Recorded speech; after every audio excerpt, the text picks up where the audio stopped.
आपके मन में एक प्रश्न होता है कि राम जी ने लंका जाते समय रावण से युद्ध करने के लिए वानरों की सेना क्यों बनाई? कभी सोचा आपने? आपको कुछ हो रहा है विचार पंचतत्व प्रभु, कुछ मन में आ रहा है? मेरे मन में आ रहा है। इलेक्शन के रिजल्ट के बाद मुझे बहुत समझ में आ रहा है कि राम जी ने मनुष्य की सेना न बनाकर वानरों की सेना क्यों बनाई। 4 जून के रिजल्ट के बाद इतना समझ में आया कि राम जी ने अच्छा हुआ वानर की सेना बनाई, अच्छे से राम जी के साथ रहे, रावण के साथ युद्ध किए, विजय प्राप्त हुई। यदि मनुष्य की सेना लेकर राम जी गए होते ना, तो ये मनुष्य राम जी के साथ तो चलते, लंका भी पहुंच जाते, लेकिन लंका जाकर देखते हो रावण की लंका सोने की बनी है। ये सारे मनुष्य सोने की ईंट, सोने का हार उसी में रह जाते और राम जी अकेले हो जाते। यही बात नरेंद्र मोदी जी के साथ कल हुई है। सस्ता राशन चाहिए, सस्ता गेहूं चाहिए, सस्ता चावल चाहिए, उस थोड़े बहुत धन रुपये के प्रलोभन में एक साधु का साथ छोड़ दिया भारत के लोगों ने। कितना सुंदर आयोजन नरेंद्र भाई मोदी का था कि 400 से अधिक सीट आए तो आने वाले दिनों में निर्णय लेने में या परिवर्तन लाने में कठिनाई नहीं होगी। लेकिन हमारे अपने ही सनातन धर्मी हिंदू भाइयों ने, बड़े दुख का विषय है, मुस्लिम भाइयों ने 90% वोट किया और ये कहलाने वाले सनातन हिंदू धर्मी ने केवल 50-55% वोट किया।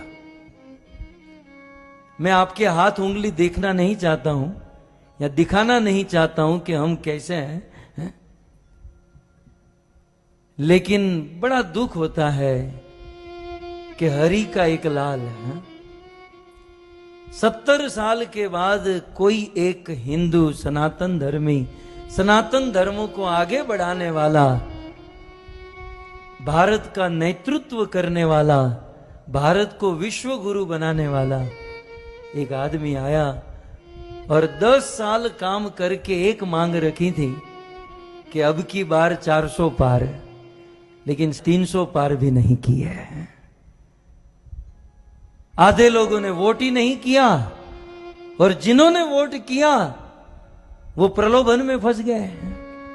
मुफ्त का राशन मिलेगा, ये मिलेगा, वो मिलेगा। अरे राशन पानी तो भाग्य की बात होती है। यह दिन दूर नहीं, यदि जनसंख्या पर नियंत्रण नहीं किया गया तो विधर्म की संख्या बढ़ेगी और यह कथा कीर्तन करना भी कठिन हो जाएगा। रात को सोए होंगे, आपके गले काटकर लोग चले जाएंगे। इतिहास के पत्ते पलटे ना, छत्रपति शिवाजी महाराज ने यह मुहिम चलाई थी, लेकिन छत्रपति शिवाजी महाराज को सनातनी हिंदू धर्मी ने ही साथ नहीं दिया और आगे बढ़े तो महाराणा प्रताप ने यह मुहिम चलाई थी। उनके अपने ही लोगों में फूट पड़ गई और उन्होंने साथ नहीं दिया और आगे बढ़े। भारत आजाद हुआ तो सरदार वल्लभ भाई पटेल ने मुहिम चलाई, लेकिन उनको ही अपने ही लोगों ने साथ नहीं दिया। और आजादी के 70 साल के बाद एक आदमी 10 साल के अगाह परिश्रम के बाद 400 पार जाना चाहता था, लेकिन हमारे अपने हिंदू सनातन धर्मी ने ही उनका साथ नहीं दिया। मैं तो मोदी जी को यदि मेरी आवाज पहुंचे तो यही सलाह दूंगा, भाई आप 70 साल के हुए हो, खा पीकर मौज करो, ये किसी के नहीं होने वाला है। इनको गुलामी करने की आदत ही पड़ गई है।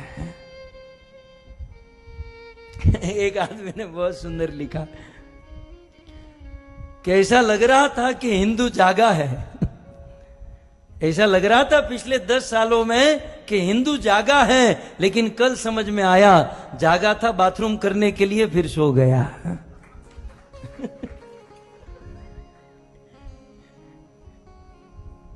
क्या हिंदू जागा है। यदि बहुमत होता तो भारत का दृश्य कुछ और होता। हम अपने आप को भारतीय मानते हैं ना, तो भारत का संविधान थोड़ा बहुत जानना चाहिए, भारत का गणतंत्र हमें समझना चाहिए, और हमें हमारी जिम्मेवारी समझकर काम करना चाहिए था। लेकिन अब क्या करें, ये प्रवचन यदि 2 महीने पहले किया होता तो अच्छा था। मैं भी अमेरिका से अभी अभी आया है? लेकिन हमें तो विश्वास था, पता नहीं ऐसा निकलेगा। एक बात याद रखिएगा, मोदी जी तो प्राइम मिनिस्टर बनेंगे, वो तो बड़ा प्रधान हो ही चुके हैं, लेकिन जो उनको निर्णय लेने हैं वो नहीं ले पाएंगे क्योंकि अल्पसंख्यक है।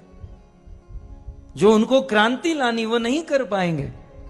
तो इस दौर से ये मोदी जी की हार नहीं है, ये हम हिंदुओं की सनातन धर्म की हार है, ये हम लोगों की हार है। और हम लोग वो छोटे छोटे प्रलोभन में हैं। मुफ्त का राशन मिलेगा, गैस का बाटला सस्ता हो जाएगा, तेल सस्ता हो जाएगा, હવે લઈ લો સસ્તું કરજો હવે તમે। धर्म के, इस सनातन धर्म के उजागर करने में एक बहुत बड़ी आश थी, एक बहुत बड़ा होप था, लेकिन नतीजे के बाद बहुमति से यदि मोदी जी नहीं आए तो एक हिंदू धर्म के लिए, सनातन धर्म